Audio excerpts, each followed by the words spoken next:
আসসালামু আলাইকুম। পাকিস্তানি গলাগুলো বা ডিজাইনার গলাগুলোর সাথে কিভাবে পেছনের অংশ অ্যাডজাস্ট করতে হয় সেটার ভিডিও আজকে দেখাবো। অর্থাৎ কাঁধের জোড়া লাগানোর অংশটা কিভাবে অ্যাডজাস্ট করতে হয় এই ধরনের গলাগুলোতে সেটাই আজকে ভিডিওতে শেয়ার করব। এই যে আমি প্রথমে সামনের ডিজাইনটাতে কিন্তু গলার ডিজাইনটা কিন্তু করে নিয়েছি। এবার এই ডিজাইনের গলাটাকে আমি সুন্দর করে কাঁধের অংশে জোড়া লাগিয়ে দেখাবো। এই যে পেছনের গলার পট্টির অংশটা থেকে আমি ডিজাইনের গলার যে সীমানাটা সেটাকে আমি সুন্দর করে সেট করে নেব। ভালো করে লক্ষ্য করুন কীভাবে করছি। এবার করে নিয়ে স্বাভাবিক যে নিয়মে আমরা কাঁধে জোড়া দিয়ে থাকি সেভাবেই আমি এই অংশটাকে জোড়া লাগিয়ে নেব।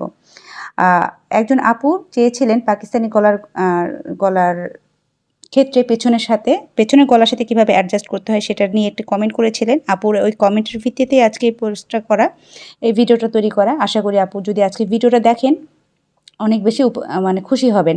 যাই হোক, ভিডিওটা কেমন লেগেছে